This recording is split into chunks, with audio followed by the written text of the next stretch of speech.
White Day, a Labyrinth named school. White Day was originally developed by Sonori back in 2001, receiving cult classic status due to its terrifying setting and for the time original cat and mouse mechanic. Remade for phones in 2015 and for PC and consoles in 2017, the game finally became easily available for anyone wanting to try it. But is it worth it to do so? Or is it just a relic of its time that's better left alone? Let's figure it out.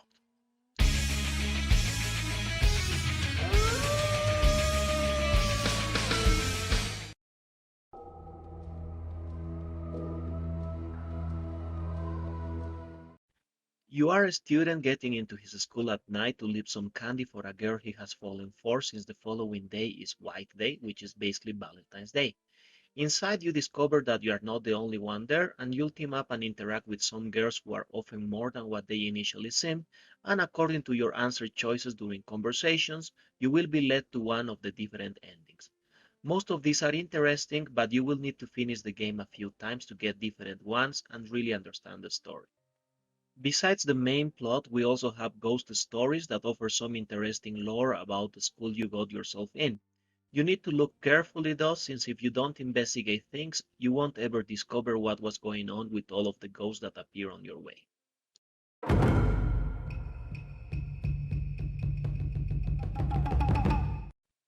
Although the graphics are not the greatest by today's standards, I think the art style works pretty well since both the characters and especially the environments look good.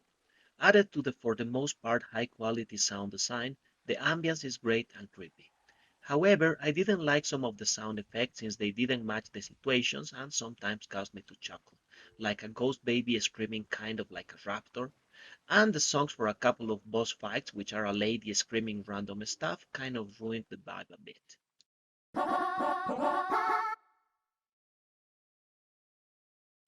The game basically involves trying to move through the school to achieve your objectives while avoiding a couple of janitors that are constantly looking for intruders.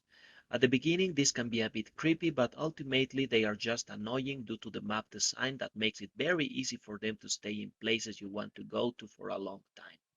Having to wait for minutes for them to move is not scary, it's just boring and it ruins the pacing of the game. There are puzzles that you need to complete to advance the story, and other optional ones that lead to ghosts appearing or to special documents telling their stories. These are cool for the most part, but they can also be a bit obtuse on your first playthrough. I would recommend playing on easy so you can get the extra help with them that you won't get on difficulties from normal and upwards. You will likely want to play the game more than once anyway, due to the multiple endings and one completely unlockable new route after you get the canon ending or variations. With the exception of the unlockable route, the other paths that you get by being nice or not with the other characters follow mostly the same routes, so they won't take you that much longer. My first playthrough took me about 8 hours, and the following ones around 3 to 4 hours, and they could be done a bit faster if you are lucky with the janitors or if you are good at avoiding them. Playing on higher difficulties makes the janitors even more annoying though, but if you want all the ghosts to appear, you need to play on hard, so choose wisely.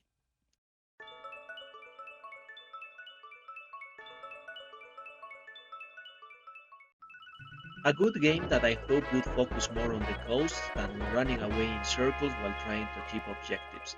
It's interesting enough and worth playing for fans of survival horror games, but others will probably get annoyed by the janitors or some of the puzzles and quit.